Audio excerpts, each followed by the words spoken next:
iNewsroom. I'm Pavitra. With me is Sonal, and we also have Feroz Aziz with us in the studio. So Feroz, thanks a lot for joining us.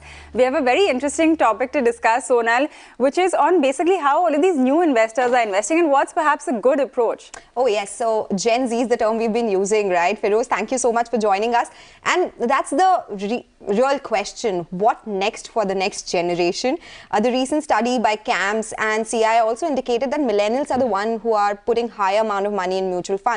So why do you think the Gen Next or the Gen Z is stepping back?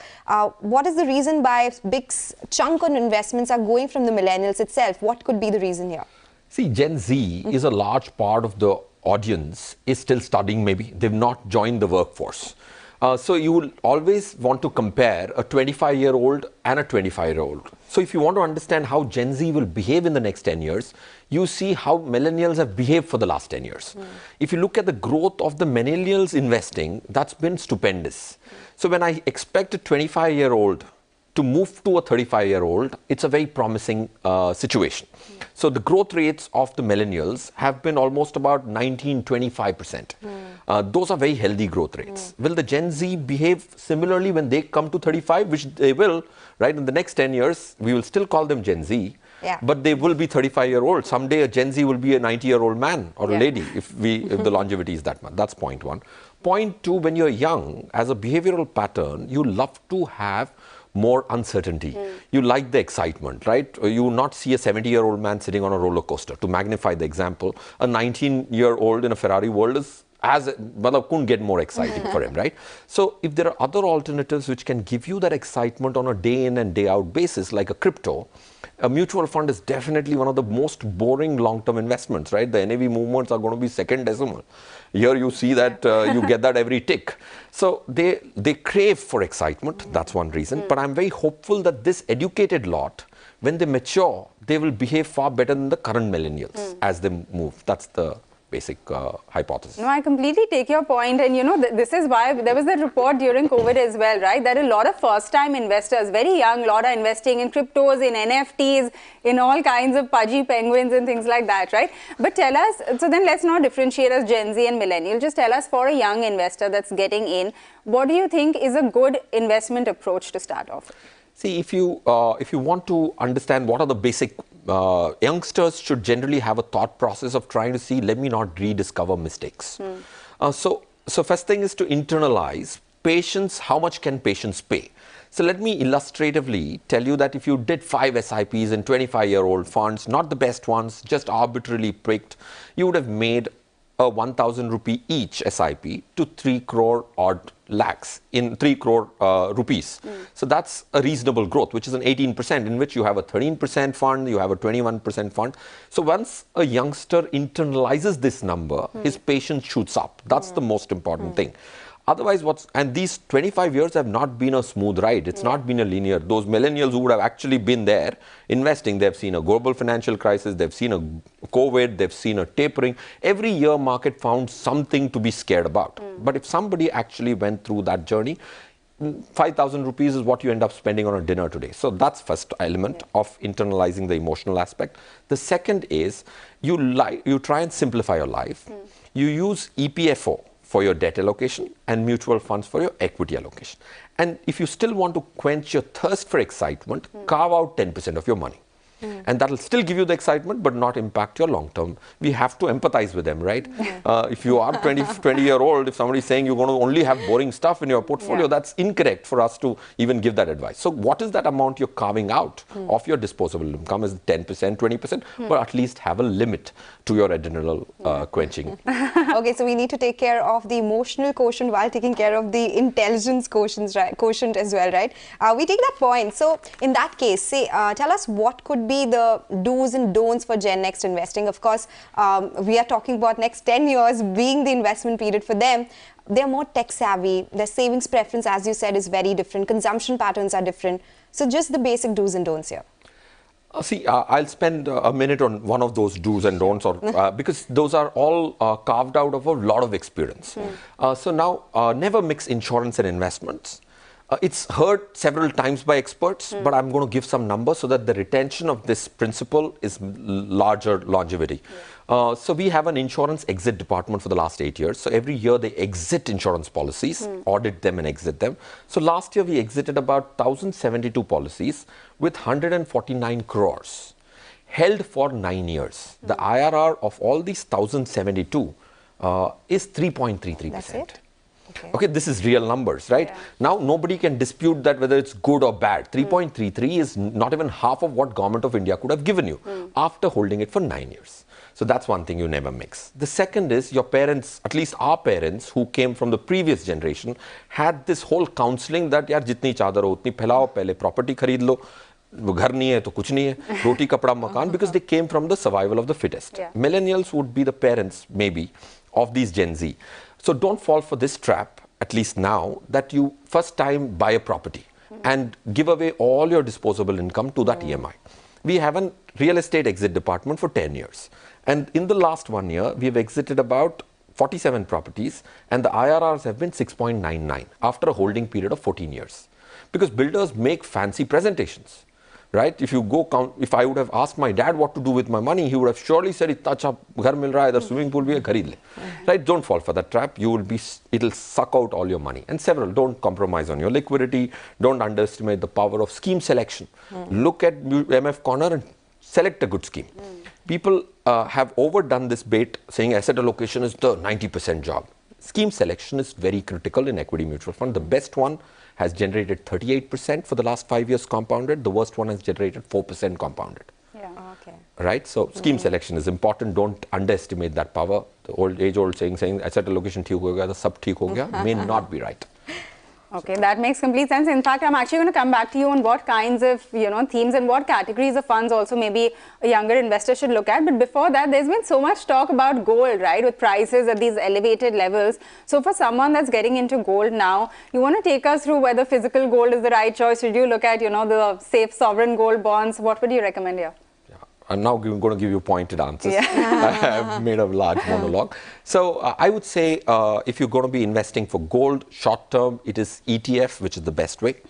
If it is sovereign gold bond, if it's long-term investment. Yeah. Digital gold, I don't believe in because you don't get the extra return for the risk you take. If you're giving your money to a corporate, then there are other elements of risk which come other than the gold prices, which is credit risk and stuff. So no digital gold, it might, however easy it might be. If you can't collect money for a gram, then wait for 3 months, collect that for a gram and buy a sovereign gold bond. Okay, that was, we've kept it so precise. I was like, okay, the answer is over, but yeah, makes sense, right? Digital gold does have a lot of storage costs there as well. So the risk return reward is what you've explained here. But Feroz, we will continue this chat. Before that, we'll slip into a short break. On the other side, this interesting chat about how to invest if you're a first-time investor, especially in the day and age that we are in. Stay tuned for that.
Welcome back. You're still tuned into Mutual Fund Corner, and we still have with us Feroz Aziz, and we are discussing everything which is Gen Next investing.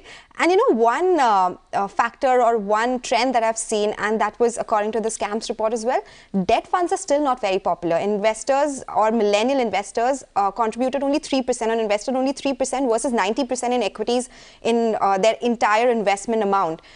What should the idea about debt funds be? How much should it be as a part of your overall portfolio, especially when you're going for this first time investing? See, I think if you look at debt, debt is a sure shot way of destroying value if it's long-term money. Okay. Okay, because there's no way that in 10 years, 20 years, earnings growth are not going to supersede debt returns, right? If those companies which can't grow at 10, 12% will no more be a part of Nifty, right? Naturally, over a period of time. So there's a self-correcting mechanism. So point one, if you're looking at your debt proportions, look at the overall portfolio. This is the biggest mistake people do. They don't count their PPF monies, their EPF monies, their other traditional insurance plan. If you've actually got into that trap, then that's still a debt. So count it on your overall portfolio, and it should never supersede 20% for a youngster. Looking at the overall portfolio, which might mean zero in debt funds, be it as it may. If 20% is already allocated, which most youngsters will have, because their salaries, compulsory deductions could be there. So it's not only the mutual fund portfolio, the entire saving that you have should be only 20% in debt.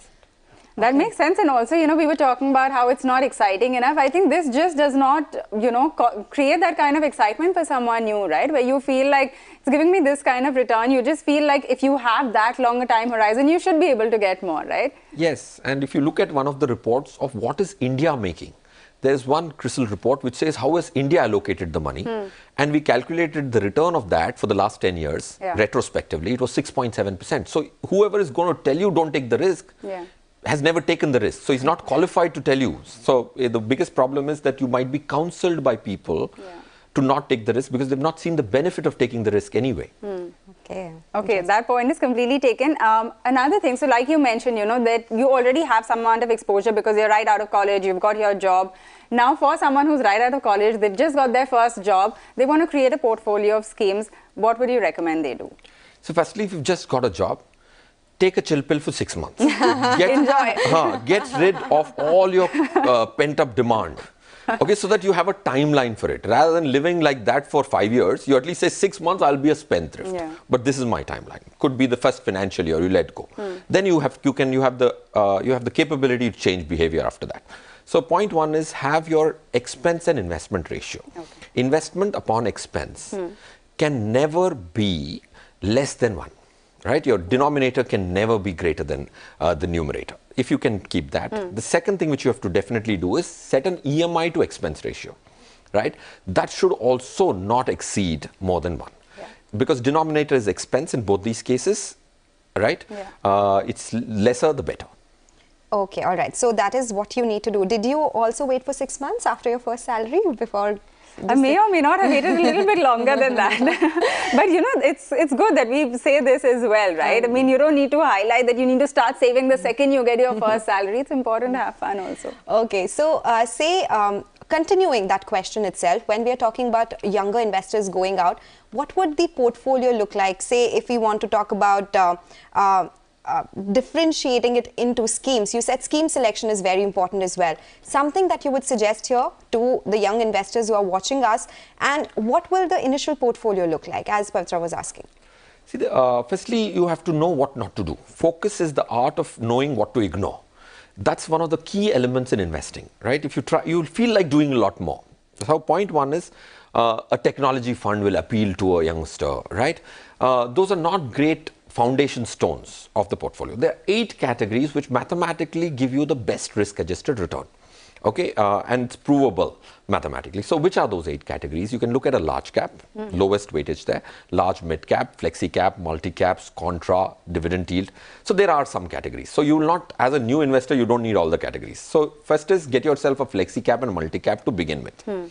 Both these categories, when you look at the data from when these categories were formed in 2018, we did a study.